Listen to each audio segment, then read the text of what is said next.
you a definition here. आवाज नहीं आ रही है।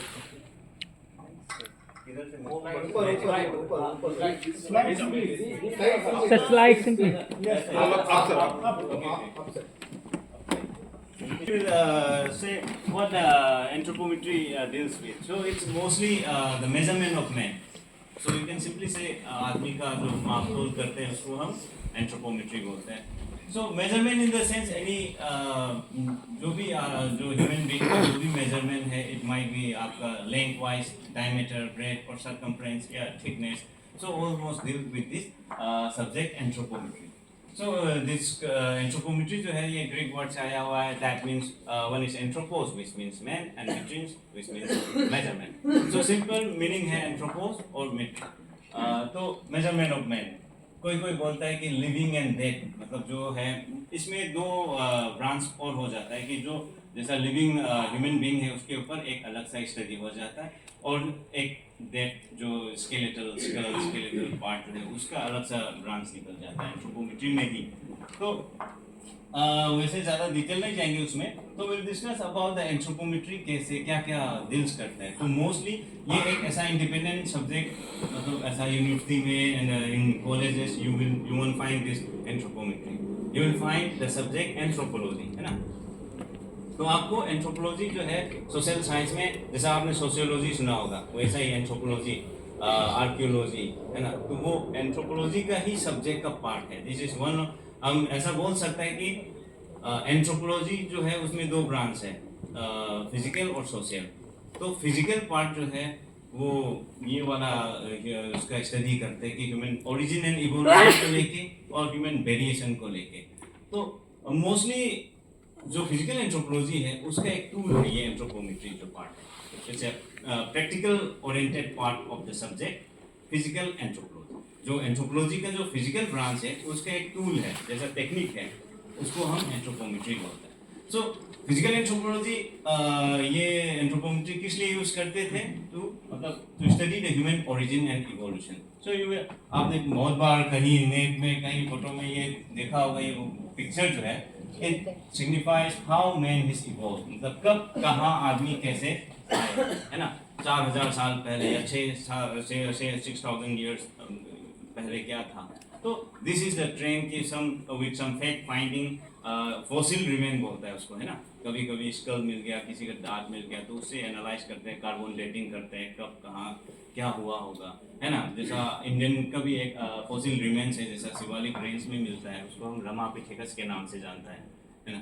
तो वैसा ही 1500 साल पहले का एक स्कल शिवालिक रेंज में मिला, तो स्टडी किया. तो का आजकल तो डीएनए वो होता है कि एक पार्ट मिल जाता है, उससे स्ट्रक्चर बना देता है, ये सेफ हिट का होगा, ये मेल का होगा या फीमेल का होगा, कब कितना एज में डेथ हुआ होगा, है ना. ड्यूरिंग दैट उसका इन्वायरमेंट क्या हुआ होगा, है ना. कभी बोलता है कि पानी दुनिया में पूरा भर पानी था, कभी आइस एस आया कभी, है ना. तो दैट फेज उसको भी आइडेंटिफाई कर लेता है. जैसा हड़प्पन में मोहनजोदारो में जो मिल रहा है उसको भी एज निकाल देता है. So this are the other thing. एक तो है आदमी का उसके ऊपर स्टडी करना. दूसरा जो डिपार्टमेंट है वो है आर्कियोलॉजी, जो हड़प्पन सिविलाइजेशन जो अजंता उसमें केव में इलोरा केव में जो करते हैं वो अहम होता है. इसी का ब्रांच है. 3 ब्रांच होता है, फिजिकल एंथ्रोपोलॉजी, सोशल एंथ्रोपोलॉजी और सोशल के अंदर प्री हिस्ट्रिक एंथ्रोपोलॉजी, या आपने कभी सुना होगा archaeological survey of India, archaeological ASI. तो दैट इज अंदर, इसके अंदर भी आता है. एंथ्रोपोलॉजी का ही एक ब्रांच है वो, ठीक है. तो एक part physical anthropology deals with the human origin and evolution और दूसरा पार्ट है ह्यूमन वेरिएशन.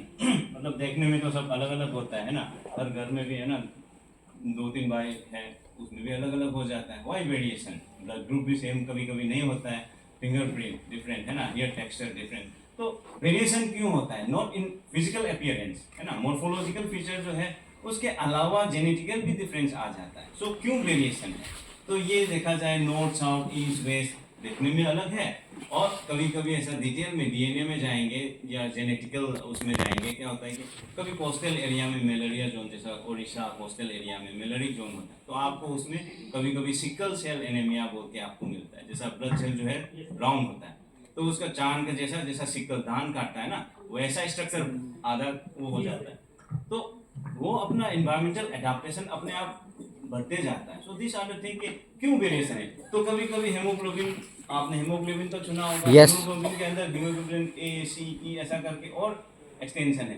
तो ये वाला जो हेमोग्लोबिन है वो उस डिजीज के लिए ज़्यादा फाइट कर सकता है। तो क्या होता है कि कुछ कुछ एरिया में, पहाड़ में हो या कोस्टल में हो या डेजर्ट में हो, तो वो जो है अपने आप अडाप्ट कर लेता है। वही कहीं ना कहीं ओरिजिन इवोल्यूशन आ जाता है। तो वेरिएशन इन द सेंस जैसा ब्लड ग्रुप डिफरेंस, शकल डिफरेंस है ना, there is no identical twins बोलता है ना। जुड़वा में भी ऐसा सेम सेम नहीं, थोड़ा सा कहीं ना कहीं ऊपर नीचे हो जाता है ना। अगर जेनेटिक्स में देखा जाए, अगर इन्वायरमेंट भी देखा जाए, उसका भी फर्क देखा, दोनों सेम मोनोजाइगोटिक ट्विंस को अलग अलग जगह ब्रॉट अप किया गया है ना, एक पहाड़ में एक गर्म जगह, कहीं ना कहीं इन्वायरमेंटल एडाप्टेशन है वो भी चेंजेस आ जाता है ना। तो दिस आर द थिंग कि फिजिकल एंथ्रोपोलॉजी उसको डील करते थे, ह्यूमन वेरिएशन एंड इवोल्यूशन को, उसके लिए उसने एंथ्रोपोमेट्री जो है वो उसका प्रैक्टिकल ओरिएंटेड पार्ट है। नेक्स्ट, ये तो एक इंट्रोडक्शन था। Now will come to the sports में कैसा है। When it comes to the sports, during Olympic Rome Olympic जो 1960 है, उसके आसपास स्टडी करना शुरू किया कि स्ट्रक्चर में, फिजिक एंड स्ट्रक्चर, जैसा जेम टेनर जो नाम है ब्रिटिश इंडोक्राइनोलॉजिस्ट, तो उसने एक पीएचडी किया था उस टाइम। तो क्या किया कि ओलंपिक एथलीट का, जैसा 2000 3000 जितना भी ओलंपिक एथलीट जिस टाइम पे रोम ओलंपिक 1960 में पार्टिसिपेट किया था, उसने सैंपल ले लिया सबका, हाइट, वेट, डायमीटर, सब कुछ अराउंड 30 to 40 का रेंज, 34 35 के आसपास आदमी का पूरा एंथ्रोपोमेट्रिक पैरामीटर उठा लिया उसने। हर गेम, हर इवेंट, हर कैटेगरी उसके लिए उसने अलग अलग ग्रुप बना दिया। फिर उसका मीन वैल्यू निकाल के देखा कि क्या वेरिएशन है। रनर्स अलग होते हैं, थ्रोवर्स अलग होते हैं, है ना। थ्रोवर्स में भी यू विल फाइंड डिफरेंट, जैसा तिजेंद्र टूर का एक स्ट्रक्चर देखेंगे, नीरज चोपड़ा का देखेंगे, है ना। तो थ्रो ही है, बट कौन सा स्ट्रक्चर किस गेम में जाएगा वो भी सोचने वाली बात है।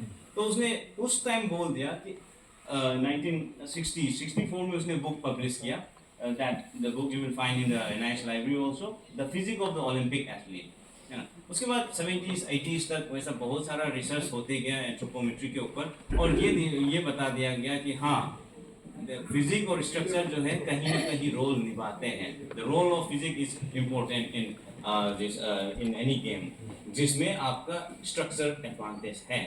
कोई स्किल गेम होता है, कभी गगन नारंग मेडल लेगा, कभी अभिनव बिंद्रा लेगा, दैट इज समटाइम वी से स्किल वाला गेम, है ना। कभी कभी बैडमिंटन देखा जाएगा, उसके साथ नेहा और ये सिंधु के साथ कंपेयर कर लो।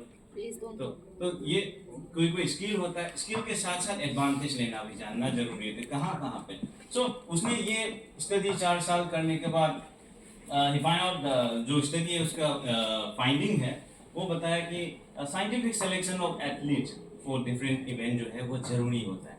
अगर हमें पता चलता है कि इसने ये एक वर्ड बोला कि एक, आपने सुना होगा समटाइम इंग्लिश में भी बोलता है कि एथलीट्स आर बोर्न, है ना। एथलीट पैदा होता है, पहले कंसेप्ट वही था।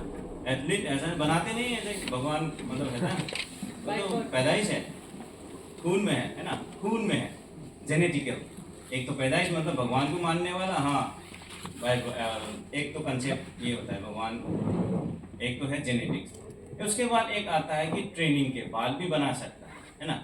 एथलीट आर बोर्न, सबसे पहले ट्रेडिशनल जो कंसेप्ट एंशिएंट टाइप को बोलेंगे भगवान भरोसे, वो टाइप का एथलीट आर बोर्न बोलता है ना, स्टार्स इज बोर्न, है ना। आज भी कोई बोलता है ना, डांस इंडिया डांस, या सही सिंगिंग वाला परफॉर्मेंस बच्चों का, लिटिल चैंप जो स्टार इज बोर्न इंडिया। तो क्या होता है कि हम यही कंपेयर कर रहे हैं कि कोई भी गेम हो या टैलेंट, तो टैलेंट ही है, चाहे वो गाने में हो या डांस में हो और या कहीं स्पोर्ट्स में हो, या कोई IQ उसका दूसरा कोई टैलेंट हो सकता है, इंटेलेक्चुअलिटी जो है। तो उसने ये बताया कि सिलेक्शन जरूरी होता है। तो सारे अच्छा, athletes are born and athlete are made. पहले एथलीट आर बोर्न बोला, उसके बाद किसी ने जोड़ दिया एथलीट आर मेड, बना भी सकता है। एक तो उसमें कंसेप्ट आता है नेचर और नर्चर का। एक तो नेचर जैसा भगवान ऐसे जेनेटिकल वाला नेचर होता है, नर्चर मतलब हाउ यू ब्रॉट, उसको कौन सा एनवायरमेंट, कोचिंग सही दिया है। सो नेचर एंड नर्चर का जो कंसेप्ट है वो वही था कि athlete are born and athlete are made. उसके बाद इसने एक और लाइन जोड़ दिया, athlete are born and athlete are made but basic structure should be fulfilled. Last में ये वर्ड बोला कि basic structure should be fulfilled, मतलब बोर्न भी होता है, बना भी सकता है, लेकिन उसका एक बेसिक जो गेम हो या कोई भी, उसका एक बेसिक क्राइटेरिया तो फुलफिल होना चाहिए। अब उसेन बोल्ट के साथ हम रनिंग करेंगे तो जितना भी कोशिश कर लो हो पाएंगे, 6 फीट के साथ हम 5 फीट वाले। दैट मीन्स उसने ये बताया कि अगर आपको ओलंपियन बनना है तो ट्राई टू बी, मतलब उस लेवल का उसका स्ट्रक्चर को मेंटेन करिए पहले। तो ये भी एक जरूरी होता है, नो डाउट स्किल कभी कभी टक्कर ले लेता है, लेकिन कितना देर तक रह सकता है, वो भी एक लिमिटेशन होता है ना हर इंडिविजुअल का। बहुत जोश लगा दिया, जोर लगा दिया 1-2 साल, उसके बाद क्या आता है, ओवर यूज ऑफ मसल और कुछ के वजह से इंजरी होने का हाई चांस है। लॉन्ग रन तक जो 10 साल खेल सकता था वो 4 साल में खत्म हो जाएंगे। ये भी एक बात है। हमें गेम में मेडल के लिए भी नहीं, उसका फिटनेस, उसका कंडीशनिंग, उसका करियर भी सोचना है। ऐसा नहीं कि 20 साल तक रह करके इंजरी करके है कोई पूछ नहीं रहा है, ऐसा भी होना नहीं चाहिए। गेम, स्पोर्ट्स, कोई भी गेम है, ये हेल्थ के लिए बना गया था, फिटनेस और इसके हेल्दी लाइफ बोलता है ना, लाइफस्टाइल चेंज करने के लिए। तो कभी कभी हम लोग मेडल के पीछे कभी कभी कुछ चीज पीछे छूट जाता है। तो वहां पे ये बोला कि एटलीस्ट उस बंदे को तैयार करना है ओलंपियन, तो आज का डेट में उस करेंट सिचुएशन में एटलीस्ट उस गेम में क्या स्ट्रक्चर है उसको पहले थोड़ा सा लगभग सेटिस्फाई हो जाए, तो फिर बाकी काम हो सकता है। कभी कभी अपना स्ट्रक्चर के वजह से वो पीछे ही रह जाता है, इतना लिमिटेड परफॉर्मेंस हो जाता है। मतलब नेशनल में तो अच्छा खासा आता है, लेकिन इंटरनेशनल जाने के बाद कोई रिजल्ट क्यों नहीं आता है। अच्छा खासा रनर्स है ना, रनर्स हो या कोई बॉक्सर्स हो, लेकिन कोई क्यूबन वाला के साथ मिल जाता है तो वो फिर हो नहीं पाता है। तो कहीं ना कहीं लूपहोल जो है, हमारा रिसर्च वही कहता है कि क्या क्या एंगल है, फैक्टर कहीं ना कहीं छोटा सा ही फैक्टर 2%, 10%, 20% हो सकता है ना, तो मैक्सिमम जो फैक्टर है उसको पहचान ले और उसको करेक्ट करने के चांसेस है। So this will also help in identifying और सिलेक्शन प्रोसीड्योर में जरूरत पड़ जाता है। कोई भी गेम लेना है, बच्चे को अगर ये कराना था, भगाना था 100 मीटर का या 400 मीटर का, उसको भगा दे 800 मीटर, है ना, तो दैट रिजल्ट ओरिएंटेड जो है उसमें कहीं ना कहीं उसका परफॉर्मेंस जो है वो नहीं दे पाएंगे कभी कभी। तो इसमें साइंटिफिक सिलेक्शन जरूरी है बोला इसलिए। तो उसके बाद इम्प्रूविंग परफॉर्मेंस मोर इफेक्टिवली, अगर वो सही बंदे हैं तो उसको चाहे मसल गेन करना है या फैट घटाना है, तो वो हर किसी का एक अलग अलग लिमिटेशन और प्रोन जो भी होता है। कोई कोई जल्दी फैट गेन होता है, सेम ट्रेनिंग करते हैं कोच के अंदर, and then they are also having same food, मतलब मेस में खाता है, बाहर का तो नहीं खाता है, सेम रूटीन है, टाइमिंग उठना, टाइमिंग ट्रेनिंग और जिम जाना, सब कुछ सेम है। बट किसी का वेट बढ़ जाता है, किसी का घट जाता है, किसी का होता ही नहीं कुछ। तो this are the thing, individual limitation तो रहता है। इसीलिए बोला कि पहले स्ट्रक्चर अगर लगभग है तो वो ज़्यादा जो ट्रेनिंग करने में उसमें आसान रहेंगे। अदरवाइज उसको वेट घटाने के चक्कर में वो एक तरफ तो टेंशन रह ही रहेंगे, मेरा वेट कैटेगरी आएगा कि नहीं, या किसी और को फिटनेस लेवल देखेंगे, कहीं इंटरनेशनल प्लेयर के साथ देखा, उसका थोड़ा सा हड्डे कट्टे 6 पैक का बॉडी है, उसका थोड़ा कम है, तो उसको स्ट्रक्चर देखते ही उसमें कॉन्फिडेंस डाउन होने का चांसेस हाई हो जाता है। तो वी कैन उस चीज़ को हम कंट्रोल कर सकते हैं। तो यहाँ से शुरू हुआ स्पोर्ट्स के ऊपर एंथ्रोपोमेट्री एप्लीकेशन। तो आगे जाके उसने ये कर दिया, बहुत कोरिलेशन एंथ्रोपोमेट्रिकल जो कैरेक्टरिस्टिक है इज हाईली कोरिलेटेड विद जो स्ट्रक्चर है वो स्पोर्ट्स एंड परफॉर्मेंस के ऊपर बहुत रिलेटेड है। तो जिस सम ऑफ द एग्जांपल, जैसा नेट चैनल ऐसे ही पिक्चर ऐसे ही ले लिया कि डिफरेंट गेम है, जैसा मैथ है जो यूएसए का लॉन्ग डिस्टेंस मैराथन रनर्स है ओलंपियन, और ये माइकल फेल्प्स का स्ट्रक्चर है। जस्ट कंपेयर, ये क्यों इतना साल तक टिका रहा उस गेम में, है ना, कंटिन्यूसली, कहीं ना कहीं इनबॉर्न भी है, उसका स्ट्रक्चर भी तो वैसा ही है, जैसा बोलता है ना उसे जो माइकल फेल्प्स ऐसा मछली जैसा है बोलता है ना, ब्रॉड शोल्डर, नैरो हिप, उसका हाथ पैर बहुत बड़े हैं, hand span, arm length, broad shoulder, हाँ, तो उसका फ्लेक्शन जो है ना, टांग का जो मूवमेंट है वो हाइपर एक्सटेंशन पे चला जाता है, नी के एक्सटेंशन, फ्लेक्सिबिलिटी वो भी अच्छा है। तो कहीं ना कहीं वो उसको मतलब इसका फायदा हुआ, और उसका लेग लेंथ से ज़्यादा उसका ट्रंक लेंथ ज़्यादा अच्छा है ना। तो वो एक स्पेसिफिक है, तभी ये स्पेसिफिक बॉडी है, उसमें उसने एक्टिवेट किया, उसके बाद वो रह गया ऐसे। तो वो चीज़ जैसा साइमन बायस जो है वो अभी ओलंपिक में भी अभी फिर मेडल लिया है, 4-5 साल से इंडिया का टोटल मेडल तो उसका रक्त ही ज़्यादा है ना। तो दैट क्या है उसमें, तो कहीं ना कहीं उसमें वो है शॉर्ट हाइट है, 5 फीट के नीचे ही है, मस्कुलेचर है, लीन एंड थिन है, फ्लेक्सिबिलिटी है, तो वो चीज़ है। उसके बाद साइकिलिंग का भी इंड्योरेंस वाला है, लीन एंड थिन चाहिए होता है। जैसा मोस्टली साइकिलिंग वाला हम लोग क्या यूरोपियन कंट्रीज है ना, फ्रांस और इसका उधर में ज़्यादा माना जाता है कि साइकिलिस्ट अच्छा रहता है। तो अकॉर्डिंगली देखा गया तो इन सम गेम कोई हाइट, जैसा टॉल हाइट जो होता है वो कभी एडवांटेज हो जाता है किस गेम में, किसी गेमों में टॉलनेस जो है वो जरूरत पड़ जाता है। लाइक आपका जैसा बास्केटबॉल, वॉलीबॉल जैसा गेमों में हाइट होना जरूरी हो जाता है। कोई बोल देता है हाइट का जरूरत नहीं है, टेक्निक होना चाहिए, बस जंपिंग टेक्निक, आपका एंकल और काफ मसल अच्छा होना चाहिए, स्किल होना चाहिए जंप में। हम 6 फीट का था, हम 60 फीट ऊपर जंप कर लेता है। जैसे फॉर एग्जाम्पल रोनाल्डो है ना, रोनाल्डो का जैसा कोई हाइट नहीं ले पाता है, लेकिन वो एक बार है, बास्केटबॉल बार बार जंप करेंगे वो कर पाएंगे, वो भी एक्सप्लोसिवनेस है दैट फॉर मोमेंट। लेकिन अब बास्केटबॉल और वॉलीबॉल जैसा स्टॉपर जैसा काम करेंगे तो कितना बार जंप करेंगे। यहाँ पे इंटरमोरल वॉलीबॉल का गेम का अलग अलग गेम का खिलाता है, क्या होता है बंदे फास्ट मैच में तो एकदम बढ़िया सा दिखाए, जंप करेंगे, ब्लॉक करेंगे, स्ट्राइक करेंगे, लेकिन सेकेंड मैच में उसका पावर इंड्योरेंस कम हो जाता है क्योंकि वो ज़्यादा एफर्ट लगा रहा है। तो 7 फीट का बंदा है तो खड़े होने का जंप करने का जरूरत नहीं, हाथ यहीं रख दो है ना। तो दिस इज द थिंग कि आप बेकार में मेहनत करा रहा है या उसको ओवर यूज या ऐसा ही, तो एडवांटेज। तो अभी ओलंपिक में भी यू विल फाइंड बास्केटबॉल में एक लड़की है 8 फीट के ऊपर, वो ऐसा करके बॉल लेके जाने में तो कोई छू ही नहीं सकता है और इनके पास ऐसे कर देगा बास्केट भी नहीं जाएगा।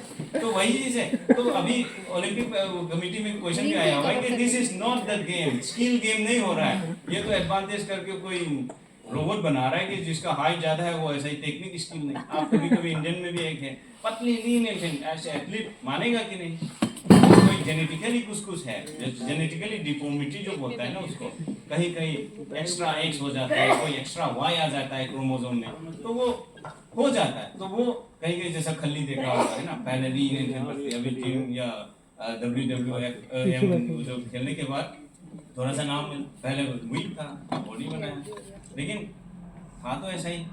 तो क्या हम लोग वैसा ही बंदे ढूंढ रहे हैं या स्किल ढूंढ रहे हैं, ये क्वेश्चन आ गया। तो this is the also another issue nowadays, competition बढ़ रहा है, हर किसी को मेडल चाहिए। चाइना वालों ने 8-9 फीट का बंदे खड़े कर दिया, बास्केटबॉल में सब ले गया। दैट इज मतलब इसमें भी कंट्रोवर्सी होते रहता है डिबेट। तो सम टाइम टॉलनेस जरूरी होता है कुछ गेम में, और कुछ गेम में जैसा जंप है, long jump, triple jump, high jump है ना, तो उसमें लेग लेंथ का ज़्यादा अच्छा होना जरूरी हो जाता है, ज़्यादा स्ट्राइड और ज़्यादा वो ले सकता है हाइट, है ना। तो सिमिलरली वैसा ही करते आपका जैसा शॉर्ट हाइट जो है, शॉर्टनेस जो है, वो भी कहीं गेम में एडवांटेज उठा लेता है। Just for in classical example of gymnastic, है ना, जिम्नास्टिक ऐसा गेम है जो शॉर्ट हाइट ज़्यादा एडवांटेज है। लास्ट ओलंपिक में 40-40 प्लस का एक लेडी था, 4.2 हाइट था, वो मेडल भी लिया है, सही रशियन वाला, है ना। तो कहीं ना कहीं उसको एडवांटेज है। तो कोई मेरे को पूछता है कि सर हम बच्चे को जिम्नास्टिक नहीं कराएंगे, हाइट छोटा हो जाएंगे, ये भी एक बार होता है। लेकिन कितनों ने ये सर्वे किया, हमने भी नहीं किया, लेकिन कितनों ने ये सर्वे किया कि जिम्नास्टिक करा के हाइट मेडिकली देखा गया, कोई रिपोर्ट नहीं है ऐसा। तो हम सोचने में मजबूर हो गया कि what is the reason behind this. हमने भी कभी उसके साथ डेटा कलेक्ट करके स्टडी नहीं किया।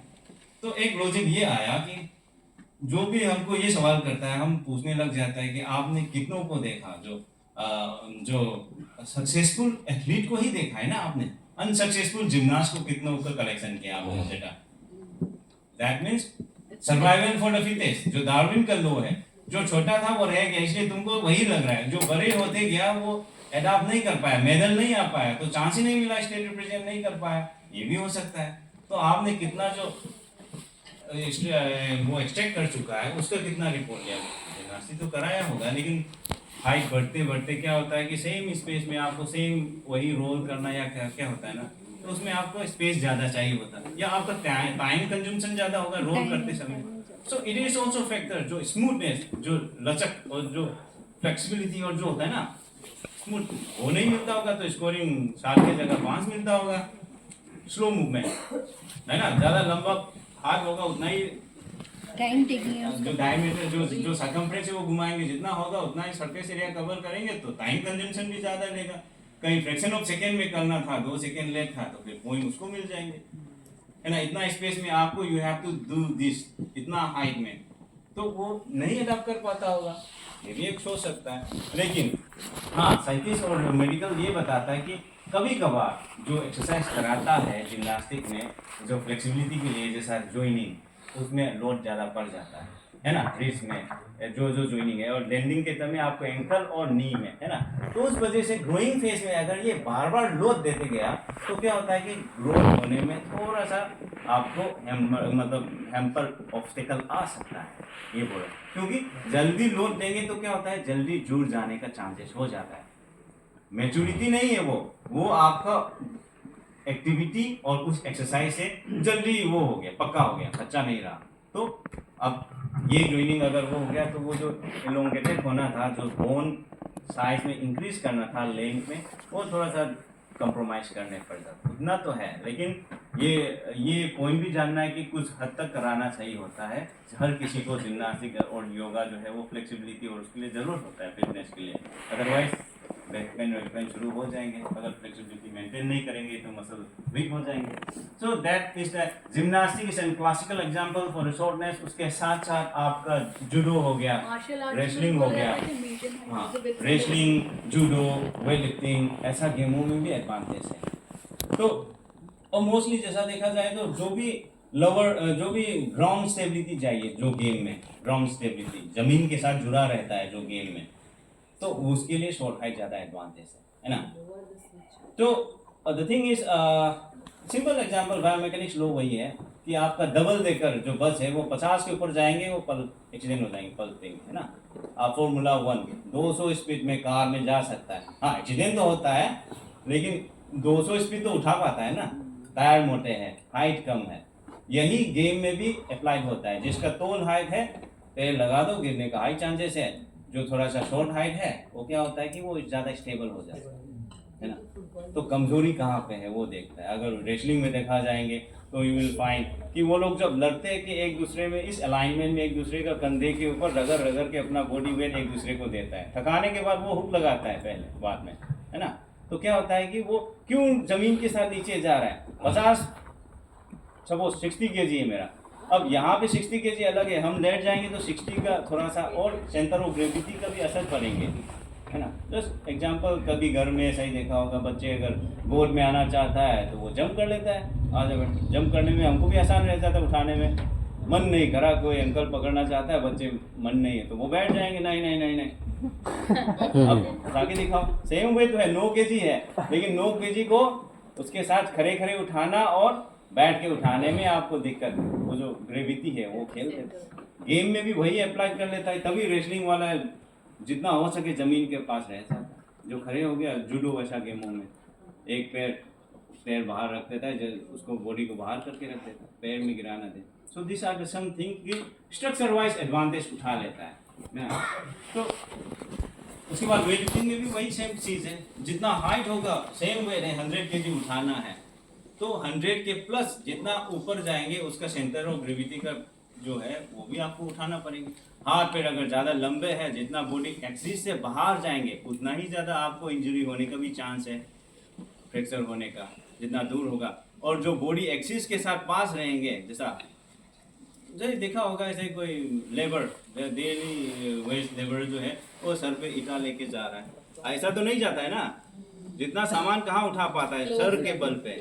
दैट जितना बॉडी एक्सिस के साथ जितना क्लोज है वो 5 kg और लोड उठा लेंगे, ऐसा नहीं कि वो ऐसा उठा के जा रहा है, तो उसमें आपको 5-10 का फर्क पड़ेंगे। The logic behind this is आपका सेंटर ऑफ ग्रेविटी के साथ जो खेलता है, गेम में भी वही कहीं ना कहीं अप्लाई हो जाता है।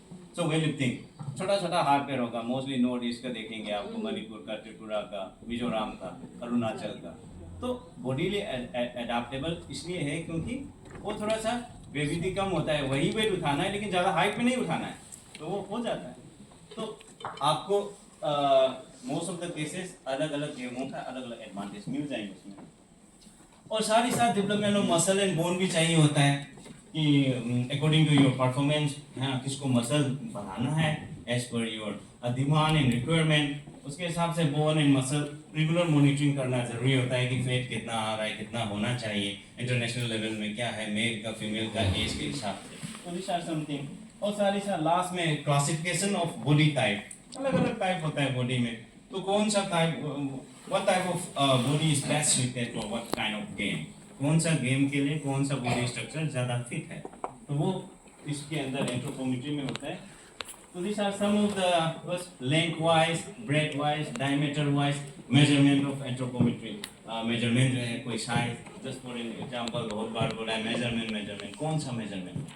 So the thing is height, weight, surface area जानना हो आपको, volume जानना हो, body volume के बारे में, and then ratio and proportion के बारे में जानना हो कि मेरा trunk से मेरा leg length का क्या ratio है ना, height के हिसाब से मेरा trunk length कितना है, leg के हिसाब से, हर किसी अलग अलग जो बोन का लेंथ है उसका रेशियो निकाल सकता है। किसी का टिबियल लेंथ अच्छा चाहिए, कौन सा, जैसा स्प्रिंटर और हर्डल में टिबियल लेंथ अच्छा होना चाहिए compare to the femur length.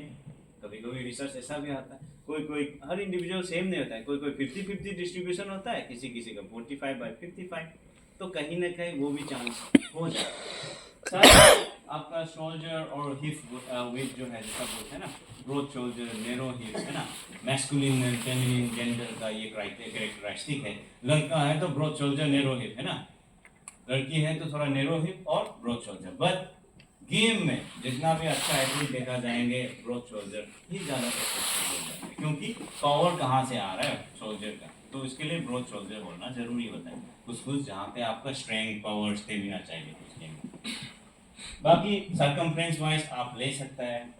Body composition, regarding body composition, what our body is compose of, क्या कितना फैट है, कितना मसल है, वाटर कंटेंट कितना है, लीन बॉडी मास कितना है। मोस्ट इंपॉर्टेंट थिंग इस स्पोर्ट में हम वाटर कंटेंट को समझना जरूरी हो जाता है, बिकॉज वाटर कंटेंट ही ऐसा चीज़ है जो आपका रिकवरी, इंजरी, वो सब का आप चेक कर सकता है।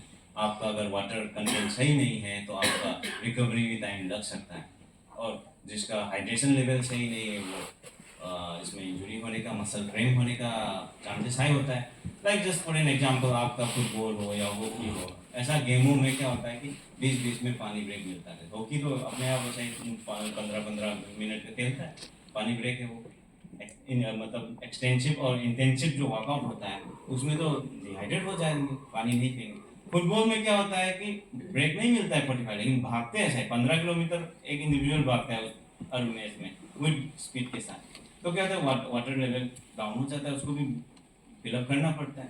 तो कहीं ना कहीं मौका देके कोई फाउल कर रहा है तो आपको देखेंगे कहीं और 3-4 बंदे बोतल में पी रहा है, इंजर हुआ है तो भी कर रहा है, तो ऐसा मैनेज हो जाता है। कोई भी टाइम मिले वो वाटर वाला आके उसको पिला देंगे हर दिन, तो रिव्यू करना। अदरवाइज आपको जो हैमस्ट्रिंग इंजरी जो होता है ना, हैमस्ट्रिंग क्रैम्प ये सब जो है ना, आपको हाफ टाइम के बाद तक मिल जाता है। Most of the case 1 hour खेलने के बाद ही इंजरी हो जाता है ना। फर्स्ट स्टेज में इतना इंजरी नहीं आता है, फर्स्ट हाफ में 45 मिनट तक, उसके बाद क्योंकि धीरे धीरे उसका जो है वो मसल में जैसा 70% पानी का मात्रा होता है मसल में, तो वो एक घंटे ट्रेनिंग के बाद इतना जल्दी होते नहीं रिकवरी, तो कभी कभी गैप नहीं मिलता है तो वो खेलते रहते हैं, आधा घंटा तक टाइम नहीं मिला खेलता रहा तो दैट इन दैट केस कभी कभी हो जाता है।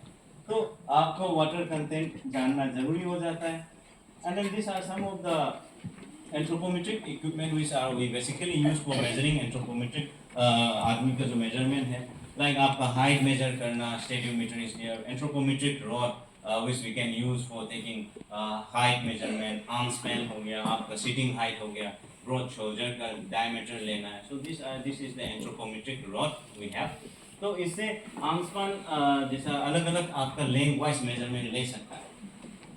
Apart from this, these are some of other equipments like vernier caliper या sliding caliper बोलते हैं इसको, to measure the diameter of the bony part, जो bone joining है, wrist का हो गया, एल्बो का हो गया, नी का जॉइनिंग और एंकल का जॉइनिंग, उसको मेजर करने के लिए we use this vernier caliper, and from that we use to calculate how much bone mass you are having, है ना। 60 केजी है, 60 में से मेरा 15 केजी हड्डियों में जा रहा है, सिंपल, या 18 केजी, तो उसका भी एक रेंज होता है ना। एक स्टैंड नॉर्मली आपको ये होना चाहिए, है ना, 15% होना चाहिए, तो 15 के ऊपर है या नीचे है। अगर ये कम हो गया तो मसल में इफेक्ट करेंगे। जिसका स्केलेटल फ्रेमवर्क ज़्यादा अच्छा है, they are more capacity to build muscle, है ना। सेम ट्रेनिंग में जाएंगे, किसी का पेक बन गया, किसी का सही ढंग से नहीं बना पा रहा है ना, तो क्या हो जाता है। तो स्केलेटल फ्रेमवर्क भी ज़रूरी होता है ना। देखा होगा Indian cricket team, Australian New Zealand cricket team, है ना, पीछे मोड़ दो, टी शर्ट हटा दो, कौन क्या है पहचानेगा किसी का। इंडियन वाला तो पहचान लेंगे, हाँ धोनी है, सचिन है ना, विराट है। लेकिन ऑस्ट्रेलियन टीम का या न्यूजीलैंड टीम का देखो को पहचान नहीं पाएंगे, नाम हटा लें। That means structure wise they have genetical एक सेम जीन पूल का है, इसीलिए तो कहीं ना कहीं। लेकिन इंडियन मल्टी वो होता है, mixup of race of all, आपको बहुत सारा unity in diversity, unity in cultural biodiversity भी वर्ड यूज करता है इसलिए। So skin fold calliper skin thickness measure करने के लिए है। To measure the thickness, skin thickness it is mostly use in the आपका bicep skin fold side, tricep skin fold side, subscapular, suprailiac, to know the fat कितना fat है आपका। तो ये कैलकुलेशन होता है skin fold calliper, manual method है।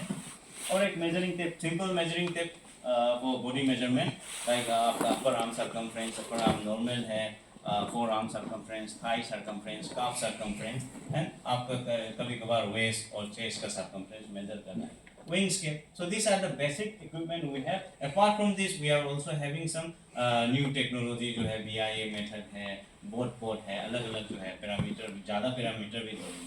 So when you visit lab, उसमें हम दिखा देंगे उसमें। तो इसके बाद फिनांथ्रोपोमेट्री जो है ये बोलते हैं कि सिंपल डेफिनेशन जो है, एंथ्रोपोमेट्री को कोई प्रिफर करता है स्पॉट एंथ्रोपोमेट्री बोलना, और कोई प्रिफर करता है किनांथ्रोपोमेट्री। किन मतलब movement, motion and in action. तो यहाँ पे किनांथ्रोपोमेट्री में ये बता देता है कि आप कुछ एक्टिविटी बहुत बार 5-6 साल से कर रहे हो, तो डेफिनेटली जो फंक्शनल एक्टिविटी है उसके हिसाब से आपके स्ट्रक्चर में चेंजेस आएंगे। अब जिम जाने वाला बंदे ढोले तो आएंगे, या हम नहीं जाते हमारा नहीं आएंगे, सिंपल सा बात है। अब कोई जंप कर रहा है तो उसका लोअर पार्ट ज़्यादा अच्छा होगा। कोई अपर वाला, बॉक्सिंग वाला देखा जाएगा, रेसलिंग वाला यूनिफॉर्म एक्सरसाइज करता है वो लोग, मोस्ट ऑफ द केस, जैसा स्प्रिंटर है तो एक्टिविटी किया उसने तभी जाके ऐसा स्ट्रक्चर आया। शॉर्ट पुट, थ्रोवर पे इतना नहीं आएंगे। तो एज पर दियर एक्टिविटी आपका स्ट्रक्चर में चेंजेस आना ही आना है। तो ये बताता है स्ट्रक्चर और फंक्शनल जो चेंजेस है उसका डायनेमिक रिलेशनशिप को ये डील करता है किनांथ्रोपोमेट्री। सेम है, स्पोर्ट एंथ्रोपोमेट्री भी वही डील करता है, लेकिन नाम किनियन दिया हुआ है, इसीलिए हम बस बोल रहे हैं फंक्शनल एक्टिविटी में स्ट्रक्चर चेंज हो गया। अब स्ट्रक्चर चेंज है तो भी फंक्शनल एक्टिविटी चेंज हो, दोनों इंटर रिलेशनशिप। आप कुछ एक्टिविटी कर रहा है ना, राइट से कुछ थ्रो कर रहा है, राइट डेवलप हो जाएंगे, लेफ्ट डेवलप नहीं होगा, है ना। अगर मेरा और एक सीन है इंटर रिलेशनशिप, मतलब अगर ऐसा है कि मेरा पहले से ही राइट का अच्छा खासा राइट डोमिनेंट है तो हम राइट से ज़्यादा फेंक सकेंगे लेफ्ट से, दैट मीन्स मेरा डोमिनेंट। तो ये दोनों इंटर रिलेशनशिप है। आप एक्टिविटी करेंगे तो फंक्शनल में भी असर करेंगे, अगर उसका फंक्शनल में भी चेंजेस हुआ तो स्ट्रक्चर में भी चेंजेस पड़ेंगे, इसलिए दोनों का इंटर रिलेशनशिप है। साथ ही साथ उसके साथ इन्वायरमेंटल एडाप्टेशन, आप किस इन्वायरमेंट में काम कर रहे हैं, अडाप्ट कर रहे हैं, खान पान हो गया, मतलब रनिंग कर रहा है तो कौन सा शूज के साथ, कहाँ पे, ग्रास में या मिट्टी पे या इसमें सिंथेटिक में, तो वो सब असर कर देता है। वो कोचिंग इंफ्रास्ट्रक्चर किट है ना, जो स्पोर्ट्स किट है उसका भी असर पड़ जाता है। तो इसमें सिंपल ये हमारा भी ये होता है कि इंटरनेशनल सोसाइटी फॉर एडवांस किनांथ्रोपोमेट्री जो है, एंथ्रोपोमेट्री का इंटरनेशनल बॉडी है, ये एक्रेडिटेशन जो बोलता है ना, लेवल 1 लेवल 2 वो देता है। Sir what, one second. अब सिर्फ मैडम के पास पीपीटी है, मैडम शेयर कर देंगे। सर ये किनान, Yes, sir, you share. sir 1 second just explain this kinanthropy, what Kinanthropy exactly for the sports person or the normal? हाँ, किनांथ्रोपोमेट्री और एंथ्रोपोमेट्री अलग था ना।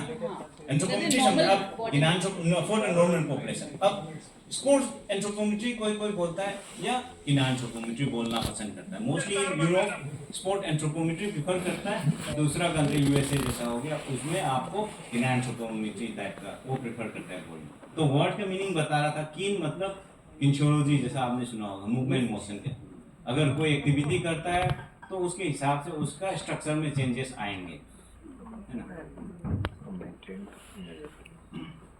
तो ये सिंपल डेफिनेशन है एक सेंटेंस का, लेकिन उसमें मेन जो किनेंथ्रोपोमेट्री करते क्या है वो बता रहा है। So just for an example, ये डेफिनेशन है, define as exterior human shape, size, proportion, composition, maturation and growth function in order to understand performance, exercise and nutrition. तो इस डेफिनेशन में सब कुछ मर्ज कर दिया है, कंसाइज कर दिया कि ये सब्जेक्ट करता क्या है।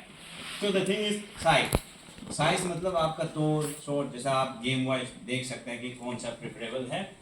एंड नेक्स्ट शेप वाइज, अलग अलग बॉडी शेप है ना, round shape, flat shape, triangular shape, lean and thin. तो शेप के हिसाब से भी अलग अलग गेमों में ज़्यादा प्रेफरेंस मिल सकता है। तो just for athlete population mostly will find this inverted triangular का जो फॉर्म है वो अच्छा एथलीट में, Usain bolt, Michael Phelps and classical example. और कभी कभी रेक्टेंगुलर फुटबॉलर में जैसा क्रिस्टियानो रोनाल्डो है वो रेक्टेंगुलर टाइप का बॉडी मिलता है। तो ओवल वाला जो है राउंड से Sumo wrestlers and classical example. Apart from this you will find जो भी 90 प्लस 100 केजी में खेलता है ना, चाहे वो जूडो हो, रेसलिंग हो, बॉक्सिंग हो, शॉट पुट हो, तो उसमें हैवी कैटेगरी वाला मोर और लेस ऐसा ही आपको दिखेंगे।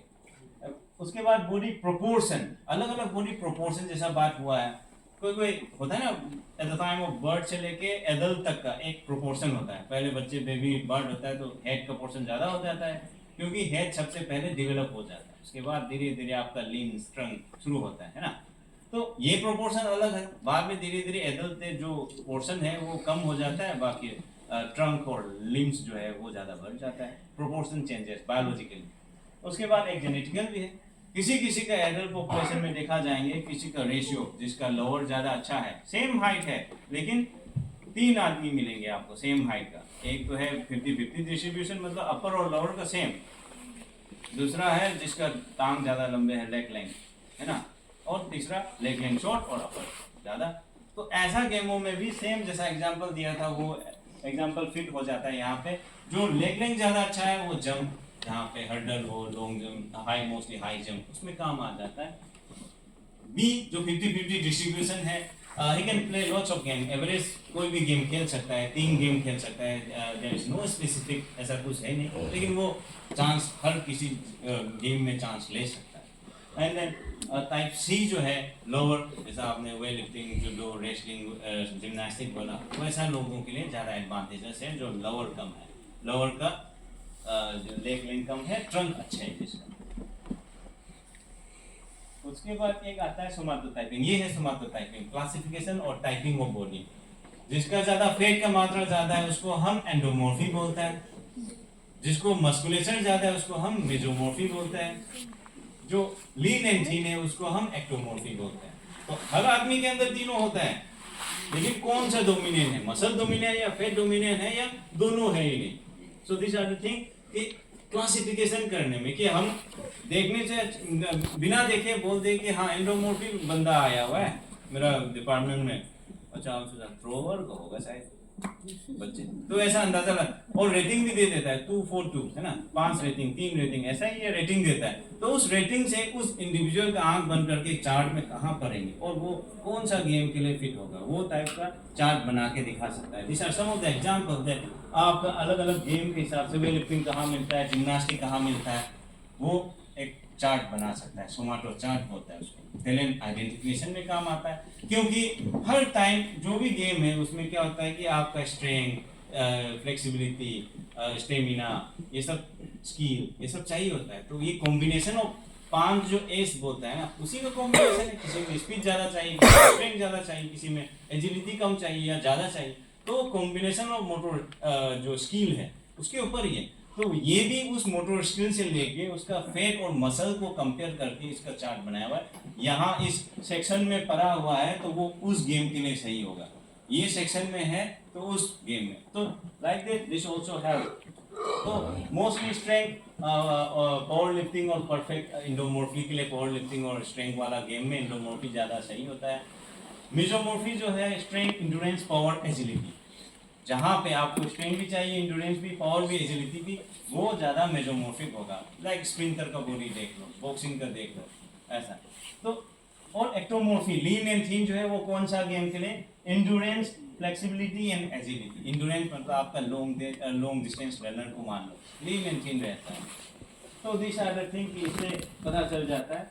उसके बाद body composition, what our body is compose of, fat कितना, मसल कितना, उसके बारे में ये बता देता है कि आपका गेम के हिसाब से क्या होना चाहिए, वाटर कंटेंट चाहिए कि नहीं, मसल कितना बढ़ाना या घटाना है, या वेट मैनेजमेंट में ये भी काम आ जाता है।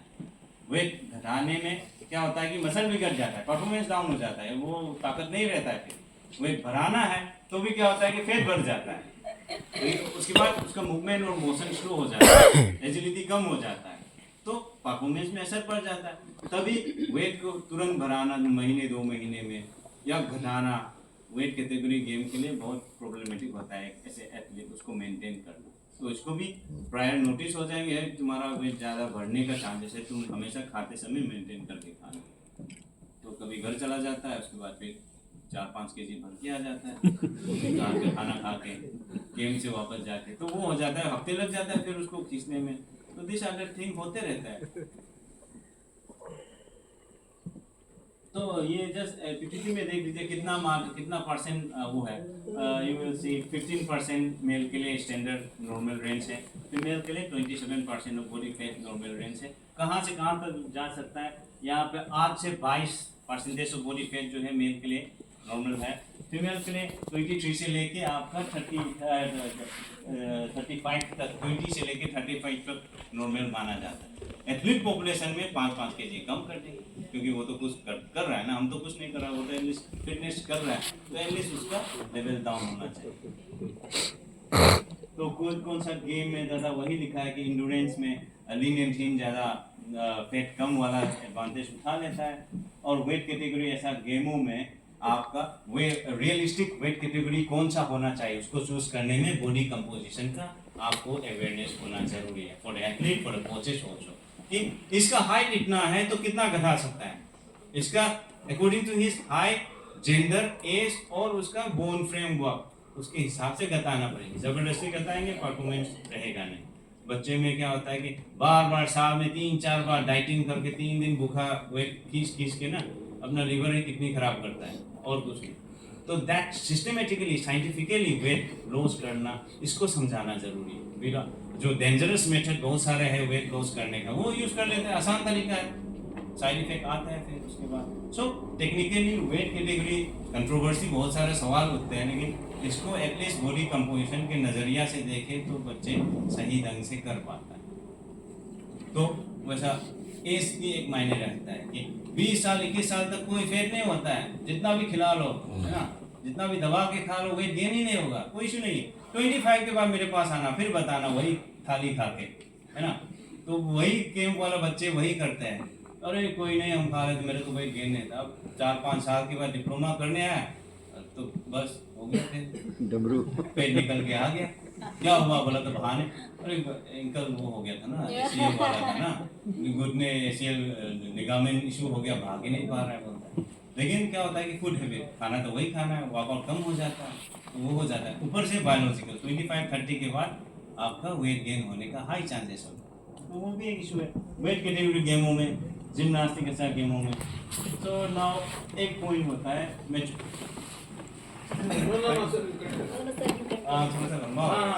तो एक टॉपिक होता है कि मैच्योरेशन। ये भी एक बहुत कोई इतना ध्यान नहीं देता है, क्योंकि ग्रास रूट लेवल ये बहुत कंपलसरी होता है, एक कोर्स ग्रास रूट लेवल कोई भी आदमी अवेयर होना जरूरी होता है। हम जो सिलेक्ट कर रहा है कि प्रॉपर स्किल वाला बंदा है या ऐसे ही वो मैच्योरेशन से फायदा लेके आ गया, है ना। तो the thing is growth and maturation में ये करते हैं कि अर्ली मैच्योर बच्चे हैं, एवरेज है, लेट मैच्योर है ना। तो क्या होता है कि सेम स्कूल में भी बच्चे नर्सरी या फर्स्ट या सेकंड स्टैंडर्ड में करेंगे, छोटा छोटा हाइट, कोई चौड़ा हाइट भी दिखाई देंगे, है ना, वो बिग बॉस जैसा बनता रहेंगे, उसको कैप्टन बना दो, कोई छेड़छाड़ नहीं करेंगे। मॉनिटर हमारा सरकारी स्कूल में होते थे, लड़कों का स्कूल, टीचर का हाथ में नहीं है, जो कराटे सीखते थे, जो हाइट अच्छे है, बॉडी बिल्डर टाइप का, उसको कैप्टन बना देंगे, तुम ये 50 आदमी को संभालेंगे। उसने बोल दिया सब शांत। तो that is what early mature. तो वो स्कूल में भी देखा होगा, गेम में भी वही एडवांटेज यहाँ पे कभी कभी एडवांटेज उठा लेता है। सो द थिंग इज कौन कौन सा गेम में जो अर्ली मैच्योर है, जहाँ पे आपका स्ट्रेंथ चाहिए, पावर चाहिए, इंड्योरेंस चाहिए, स्पीड चाहिए, वहाँ पे ये जो बच्चे अर्ली मैच्योर है वो उठा लेता है। Just for example sprinter, boxing, wrestling, ऐसा गेमों में वो सब एडवांटेज उठा लेंगे। कब तक? जूनियर लेवल तक, 14, 16, 17, उसके बाद गायब। फिर हम जो सर्च किया था वो सही टैलेंट था, क्वेश्चन वही आ जाता है। वर्ल्ड ओवरऑल वर्ल्ड पॉपुलेशन में देखा गया तो जो बच्चे जूनियर लेवल में यूथ ओलंपिक, जूनियर ओलंपिक ऐसा मेडल आया, गोल्ड मेडल, हीरो बन गया, फोटो छप गया, उसके बाद 2 साल के बाद गायब, 19 साल 20 साल आते आते गायब हो गए। कितना परसेंट सीनियर तक खेल पाया? Only 8 to 9%। तो why we are expending too much money on that? इतना लेबर क्यों दे रहे हैं? उसका रीजन भी बहुत सारे हैं। रीजन क्या होता है कि इंजरी हो जाता है, ओवर यूज हो जाता है, जल्दी ग्रो करना, शॉर्ट पीरियड, है ना। कभी कभी होता है कि ज़्यादा उसको लग्जरी लाइफ, है ना, पैसा आ गया, करोड़ों का पैसा दे देता है, 5 करोड़ तो दे देता है हरियाणा वाला। तो क्या होता है कि बच्चों को अगर दे दिया जाए, या आपको वो जैसा सिंगिंग में कंपटीशन में, कुछ भी कंपटीशन, बच्चे जहाँ एक बार स्टेज का मजा चख लिया ना, वो कभी नीचे रह के बैठेगा नहीं। हमने अभी लेक्चर करना था, हमको बोलेंगे आप 1 घंटा बैठ के सुन लो, मुझे भी कुछ अजीब लगेंगे। सेम थिंग बच्चों, वो तीन से वो तो माइंड फ्लक्चुएट रहता है। पैसा आया, लग्जरी में कहीं शूटिंग में चला गया, कहीं दोस्तों के साथ कोई ट्रक में फंस गया, होता है ऐसा ही। हाउ टू मैनेज वो नहीं जानता है। आधा तो ऐसा ही गायब हो जाता है, आधा इंजुरी से, और आधा अपना ईगो एटीट्यूड। हम तो प्रैक्टिस नहीं करेंगे, तो चैंपियन है यार, तू पहले सुधार के अपना सीख के आओ, मेरे से फाइट करने के लिए नहीं किया। ऐसा करते करते क्या हुआ, उसका परफॉर्मेंस स्किल इंप्रूव ही नहीं हुआ। जो जीता था वो अपना डोमिनेंट, अपना हाइट से, अपना वेट से, उसके हिसाब से जीता था उसमें। लेकिन कोचेस भी क्या करता है कि अरे ये तो अच्छा है, ये जीत जाएंगे, उसको रहने दो, अपना मर्जी करनी। तो क्या होता है कि नेग्लिजेंस वो हो जाता है। तो उस वजह से फ्यूचर में उसको कम दिखाई देने का चांसेस हो जाता है। जो होता है ना, जो पहला फेलियर होता है ना, जो वो बाद में आ जाता है, जो पहले हार के जो आता है ना बाद में, वो टाइप का आ जाता है। उसमें पॉजिटिव और एडवांटेज और डिसएडवांटेज दोनों साइड है दोनों का। तो सम टाइम मिस इंटरप्रेट हो जाता है उस चीज़ को समझना भी जरूरी है। इसलिए मैच्योरिटी जो है ग्रोइंग इसमें काफ़ी इम्पोर्टेंट हो जाता है कि क्या क्या चेंजेस आता है। अर्ली सक्सेस होता है और रिकॉग्निशन, रीइंफोर्समेंट मिल जाता है फ्रॉम द कोचेस की तरफ से भी, तो कॉन्फिडेंस ज़्यादा ही हो जाता है। अगर एक बार जीत गया, उसके बाद हारना उसको हजम नहीं होता है, उसके बाद गेम ही छोड़ नहीं, हम नहीं खेलेंगे। जिसने 2-3 साल हराया, उसने 1 साल के बाद उसको मतलब हार गया, तो क्या महसूस होता है, वो गेम ही छोड़ देता है। ऐसा बच्चा मतलब डाइजेस्ट ही नहीं कर पाता है, इसने तो मेरे को हरा दिया, हम क्या फ़ायदा करके नहीं। तो दिस आर द समथिंग इसका। तो मैच्योरेशन के एक long term athletic development program बोल के प्रोजेक्ट है। एज पर योर एज के हिसाब से कब स्किल इंप्रूव करना है, कब फ्लेक्सिबिलिटी इंप्रूव करना है, कब स्ट्रेंथ डालना है, तो ये ग्रोथ के हिसाब से सही जमता है। तो ये इसमें भी बहुत सारा एक लेक्चर हो जाता है, एक क्लास का लेक्चर होता है कि लॉन्ग टर्म ग्रोइंग और ग्रोथ और long term athletic development program के ऊपर। सो जस्ट एक ग्लांस दिया हुआ है कि एज के हिसाब से मोस्ट ऑफ द टाइम ये बोलता है ना, फ्लेक्सिबिलिटी जरूरी हो जाता है। उसके बाद स्पीड का एक टाइम होता है, फिर स्किल, फिर लास्ट में आपका जो 15-16 ईयर्स जब भी हाई वेलोसिटी आएंगे, उसके बाद ही आपका स्टेमिना और स्ट्रेंथ डालते हैं। तो दिस आर द थिंग कि प्रोग्रामिंग अगर बच्चों को लॉन्ग रन तक लेके जाना है, तो धीरे एक स्टेप वो कराना पड़ेगा। तो कोई बोलता है सबसे पहले जिम्नास्टिक में डाल दो, स्विमिंग में डाल दो, साइकिलिंग में डाल दो, एथलेटिक में डाल दो। This 4 are the mother game. कोई भी गेम यही 4 से ही बनता है ना। 6 महीना जिम्नास्टिक में डाल दिया, फ्लेक्सिबिलिटी, कोऑर्डिनेशन, बैलेंसिंग। जिम्नास्टिक में तो योगा करा दो, है ना। बैलेंसिंग, कोऑर्डिनेशन चाहिए ना उसको, बच्चे को पहले कि समझना चाहिए, उसका हाथ और पैर और उसका रीडिंग जो होना चाहिए पहले। उसके बाद साइकिलिंग बैलेंस हो जाता है, उसका फिटनेस लेवल हो जाता है। और इसमें भी तो स्विमिंग भी बहुत ज़रूरी हो जाता है। हर नर्व्स खुल जाता है उसमें पानी के अंदर। इंजरी वाला भी रिहैब में वो पानी में ही वॉक करा देता है, जिसका बॉडी वेट वो हो जाता है। तो दिस आर द थिंग कि 4 है athletic, how to run, how to jump, how to catch. Athletic सिखा देंगे तरीके से। रनिंग हर किसी अपना हिसाब से रनिंग करने से नहीं होगा। कभी ऐसा भाग लिया, कभी ऐसा भाग लिया, कभी हाथ ऐसे कर, दैट सांस लेना, है ना। तो दैट इज ऑल्सो कि एटलीस्ट रनिंग का टेक्निक सिखाना, जंप टेक्निक सिखाना, और थ्रोइंग और कैचिंग, वो सब हो जाता है। तो ये बेसिक हो जाता है। तो मिला जुला के एंथ्रोपोमेट्री जो है एक तो है standard equipment protocol for human measurement के लिए बताते हैं कि कौन सा इक्विपमेंट यूज़ करना है और कैसे मेजर करना है उस चीज़ को तरीके के साथ। क्योंकि अब स्टैंडर्ड और इक्विपमेंट नहीं करेंगे तो टेलर भी तो कर लेता है हाई वेट मेजरमेंट, तो ब्लेजर सिलाने के लिए कंधे का लेंथ वाइज, है ना। तो एक टेलर की जगह दूसरा टेलर जाएंगे, उसका फिटिंग अलग, है ना। क्यों मीटर सेंटीमीटर तो वही बताना है ना, क्यों क्वालिटी अलग होता है, लेकिन उस स्केल में बिंदु बिंदु में ही फर्क पड़ जाता है। तो स्टैंडर्डाइज ऑफ द इक्विपमेंट जरूरी हो जाता है। सो दैट इंडिजिनस वाला स्केल भी आता है तो हम यूज करेंगे, तो बाहर वाले के साथ कंपेयर नहीं कर पाएंगे, जो बाहर के एथलीट है कोई भी। अब हम इंटरनेशनली अप्रूव्ड इक्विपमेंट यूज करता है, उस टेक्निक को यूज करता है, then only we can compare our data with the international data. तो हम कंपेयर कर सकते हैं फॉर दैट पर्पस ऑल्सो, बस। और अच्छा रहेंगे, लेकिन इंटरनेशनल कंपेटेबल नहीं हो पाएंगे। तो इन एंथ्रोपोमेट्री ट्रेनिंग और बिफोर और आफ्टर ट्रेनिंग का भी इफेक्ट पता कर सकता है। ट्रेनिंग का असर क्या हो रहा है बॉडी में, मसल इंप्रूव हो रहा है या वेट घट रहा है या फैट घट रहा है। Lastly identification of age in the early age, क्या क्या आइडेंटिफाई कर सकता है कि मोस्ट ऑफ द आइडेंटिफिकेशन में हाइट वेट BMI चाहिए होता है ना। तो BMI क्यों चाहिए होता है, क्योंकि गेम में कोई भी फील्ड बनता है तो आपका अगर उम्र के हिसाब से, जेंडर के हिसाब से और आपका हाइट के हिसाब से वेट चाहिए तो आप सही है, क्योंकि उसी से प्रिडिक्ट कर लेंगे आपका खान पान भी सही है, आपका जेनेटिक्स भी सही है ना। तो बहुत सारा पैरामीटर बच्चों के लिए तो यही इनफ है कि गेम में क्या होता है कि ज़्यादा लीन एंड थीन अंडरवेट ले लेंगे तो फिर एंड्योरेंस पावर नहीं होगा, दिक्कत हो जाएंगे। उसको स्किल सिखाने के बाद वो आगे नहीं जा पाएंगे, कहीं ना कहीं कमजोरी रहेगी उसमें, क्योंकि न्यूट्रिशन उसका ग्रोइंग फेस में मिला नहीं, तो लॉन्ग रन तक वही कमियां रह जाता है। अब मोटा ओबीस ओवरवेट को ले लो, है ना। ओवरवेट जैसे मम्मी पापा ने बोला वेट पेट आ गया बच्चे का 9-10 साल में, ये डाल दे अपना NIS में फेंसिंग कराएंगे या उसी कराएंगे, है ना। वो साहब ने तो दो गंदे ही रगड़ना है, उसके बाद घर में जाके सो जाना है, और मम्मी हाँ पसीना निकाल के आया हुआ है खिला देंगे, फिर ओवरडोज। दूध जो 1 गिलास पीता था वो आधा लीटर पिला देंगे, विथ स्ट्रॉबेरी चॉकलेट फ्लेवर, यही मिलेंगे आपको। तो पेरेंट्स को भी अवेयर होना जरूरी। तो वो सब 1 साल उसका टाइम वेस्ट हो रहा है, स्किल तो हो ही नहीं। पहले सबसे टारगेट वही रहता है कि पहले उसका वेट तो घटा, तो वहाँ पे पूरा साल लग गया, तो वेस्ट ऑफ टाइम उसका भी। हाँ फिटनेस अलग बात होता है। तो कभी कभी इसीलिए most of the world wide height weight को एक बेसिक स्ट्रक्चर माना गया। जो बच्चे उसका एज हाइट वेट के हिसाब से सही रेंज जा रहा है वही अच्छा एथलीट बन जाता है, क्योंकि उसको ज़्यादा मेंटेन करने का जरूरत नहीं, वेट घटाने का जरूरत नहीं, उसको मसल बढ़ाने का जरूरत नहीं, वो अपने रेंज में रहता है 50+।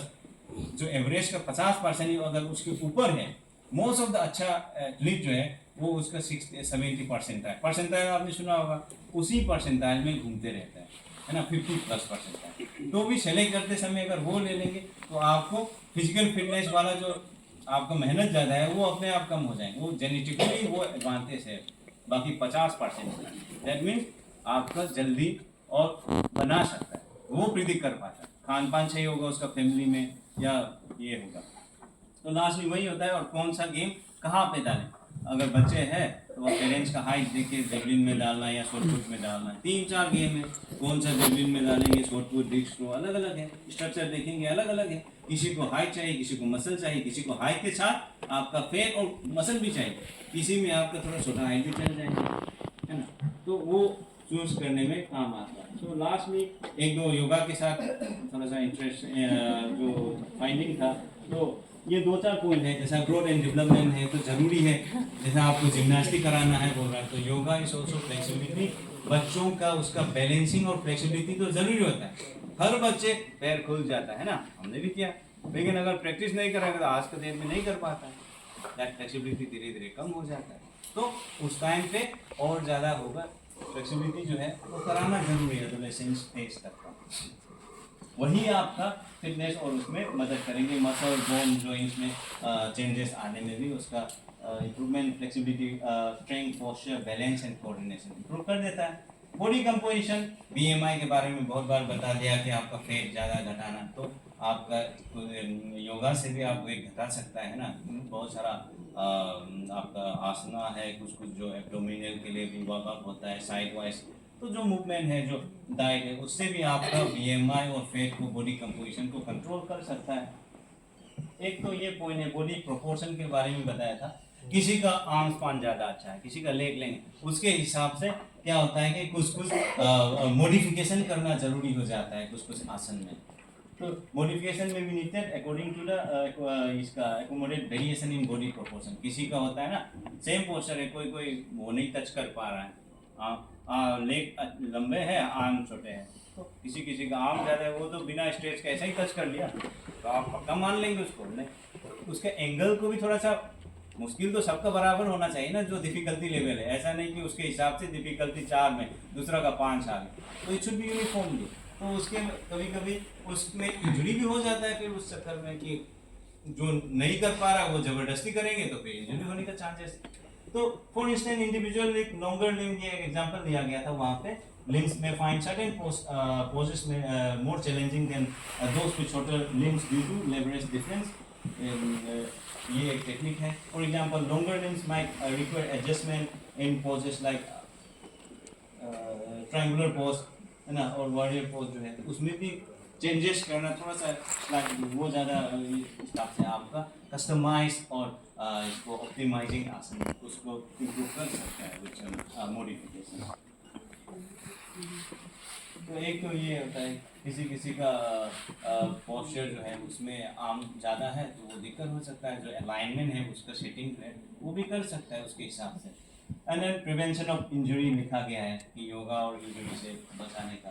तो proper alignment based on anthropometric measurement. अगर अलाइनमेंट सही नहीं है तो आप जबरदस्ती करेंगे तो इंजरी होने का हाई चांस है। उस इंडिविजुअल का प्रोपोर्शन के हिसाब से उसका एंगल या डिस्टेंस जो वो थोड़ा सा करेंगे तो इंजरी से बचने का चांसेस कम होगा। ऐसा नहीं लिखा नहीं कि आपको इस डिग्री में ही करना है, 30 डिग्री करना है तो 30 डिग्री करना है, लेकिन 6 फीट का 30 डिग्री कहाँ बनेंगे और 5 फीट का डिग्री कहाँ बनेंगे वो अच्छा कोच आपको बताना पड़ेगा। ऐसा नहीं कि 30 to 30 है, तो कभी कभी थोड़ा सा एडजस्टमेंट करना जरूरी हो जाता है, अदरवाइज उस पोजीशन में उस स्ट्रक्चर ज़्यादा फिट नहीं बैठेंगे तो इंजरी होने का चांसेस। ये लिखा हुआ है इसमें, proper misalignment due to ignoring individual proportion can lead to strain और इंजरी ओवर टाइम। तो ये स्टडी हुआ था ऐसे journal of body work and movement therapies में, के नाम भी डॉक्टर गोपाल उन्होंने लिखा था। तो study by yoga expert Vikesh Iyengar and Geeta Iyengar ने डेमोन्स्ट्रेट किया था how precise alignment based on body measurement improve efficacy and safety of yoga practice। इसके ऊपर उसने लिखा है कि आपको एंथ्रोपोमेट्रिक प्रोपोर्शन के हिसाब से अगर योगा प्रैक्टिस करेंगे तो वो इफेक्टिवली और सेफली कर सकें। तो ये बताया गया था। तो दिस आर सम, मतलब इतना ही था प्रोपोर्शन वाइज योगा से ग्रोथ में आपको, और बॉडी कंपोजिशन और प्रोपोर्शन, ये 3 टॉपिक थोड़ा सा योगा के साथ हम एंथ्रोपोमेट्रिकली काम कर सकते हैं इसके ऊपर। तो इतना ही था। तो with this are some of the reference. अगर if you want to know more about the sports anthropometry you can, अगर फ्री टाइम में you can visit the library, उसमें ये किताब को मिल जाएंगे, स्पोर्ट्स एंथ्रोपोमेट्री सोधी का, SS सोधी 1991। Okay, with this I would like to